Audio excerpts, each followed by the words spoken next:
If you are still sexually active in your 60s, 70s, or beyond, there are things quietly happening inside your body and inside your relationship that deserve your attention. Not because intimacy is dangerous, not because you should stop, but because understanding what changes after 60 gives you the power to protect your heart, your health, and the person you love most. Most people assume that if nothing hurts, everything is fine.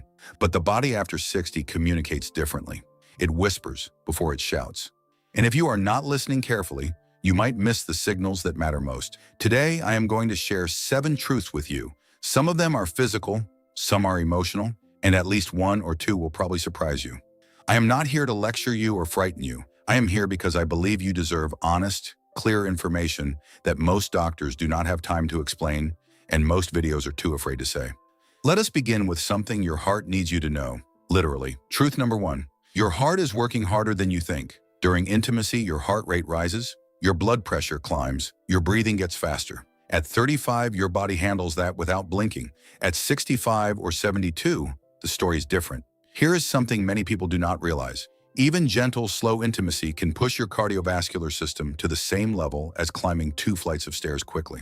For a healthy senior, that might be perfectly fine. But if you are managing blood pressure, if you have had any heart concerns, or if you sometimes feel a flutter in your chest during normal activities, this matters. I am not saying stop. I am saying pay attention. If your heart is still pounding 5 or 10 minutes after intimacy ends, or if you feel unusually drained the next morning, your body is trying to tell you something. The wisest thing you can do is mention it to your doctor at your next visit. Not in a dramatic way, just casually. You would be amazed how much peace of mind a single honest conversation can bring. Have you ever noticed your body recovering more slowly than it used to, even from simple things? That awareness is a gift, not a weakness. Truth number 2. Your skin and your body's natural defenses are thinner than they used to be. After 60, the skin becomes more delicate. The protective membranes that line sensitive areas of the body become drier, thinner, and slower to heal. This is completely normal, but it means that friction, even gentle friction, can cause tiny tears you do not see or feel right away. Those micro tears are open doors for bacteria, and that is why urinary tract infections, yeast infections, and general soreness become more common in sexually active seniors than most people expect. Here is what helps.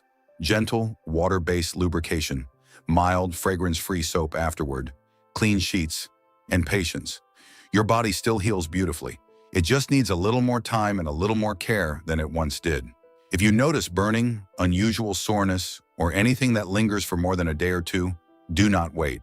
A quick call to your doctor can solve most of these issues before they become real problems. If you are still with me and this is making sense, type 2 in the comments, just the number. I would love to know you are here.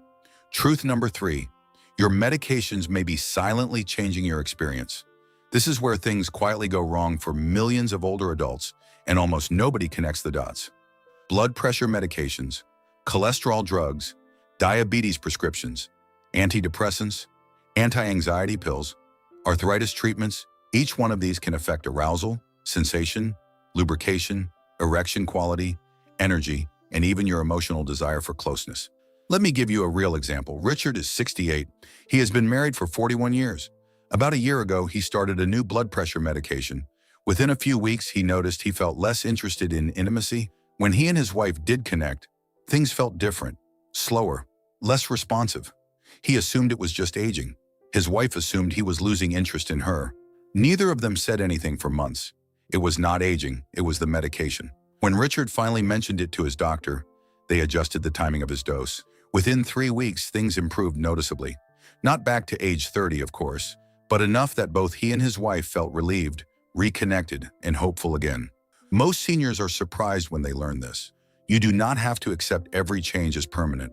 Sometimes the solution is as simple as asking one question at your next appointment. Truth number 4. Emotional disconnection is more dangerous than any physical issue. Now I want to shift from the body to something even more important. The emotional space between you and your partner. After decades together, many couples stop talking about intimacy. Not because they do not care, but because they assume the other person already knows how they feel. Or because bringing it up feels awkward. Or because they are afraid of hearing something painful. Here is what I have seen again and again. One partner quietly loses interest or struggles physically and says nothing. The other partner notices, feels rejected, and also says nothing. Weeks become months. months become years, and the distance between two people who love each other grows wider. Not because love disappeared, but because silence filled the space where honesty should have been. Have you ever held something back from your partner, not to be dishonest, but because you did not want to hurt them? That impulse comes from love, but silence about intimacy almost always causes more pain than a gentle, honest conversation ever could. You do not need a perfect script. You just need to start.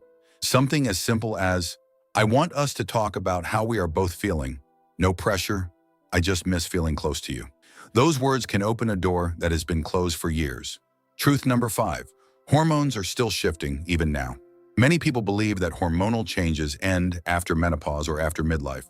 That is not true. Hormones continue to shift gradually throughout your 60s, 70s, and 80s. For women, estrogen continues to decline slowly, affecting moisture, tissue elasticity, and even mood. For men, testosterone drops steadily, about 1 to 2% per year after age 40. By the time you reach 70, the difference is significant. This does not mean something is broken. It means your body is asking you to adapt. Slower arousal is normal. Needing more time is normal. Preferring different kinds of touch or closeness is normal. The couples who thrive in this season are the ones who stop comparing today to 30 years ago and start asking each other a better question. What feels good for us right now? If this part resonates with you, type 4 in the comments. Just the number. Truth number 6. New relationships carry unique risks most seniors overlook. If you are single and dating after 60, this truth is especially important. Sexually transmitted infections among adults over 60 have been rising steadily for over a decade. Many seniors grew up in a generation where these conversations did not happen. Condoms feel like something meant for younger people. Testing feels unnecessary after a certain age. But here's the reality. Your immune system at 67 is not what it was at 37. An infection that a younger body might fight off quickly can cause more serious complications in an older adult. And many STIs show no symptoms at all, especially in the early stages.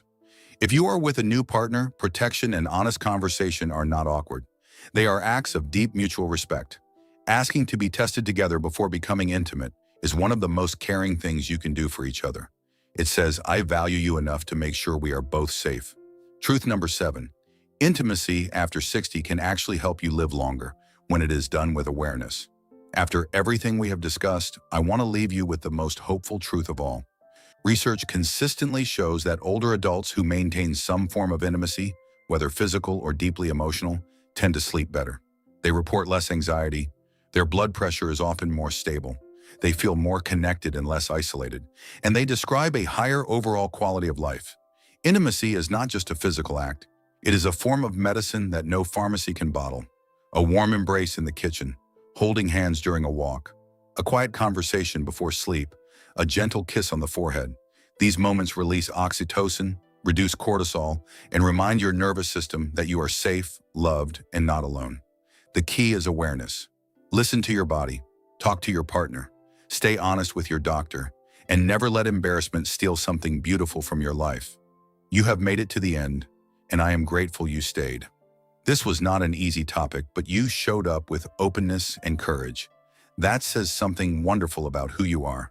If any part of this video gave you something to think about, I would love to hear which truth meant the most to you. Leave a comment below. You might be surprised how many people feel the exact same way. And if this channel has been helpful to you, consider subscribing. I will be here sharing honest conversations about the things that matter most in this season of life. Take care of yourself. You deserve it.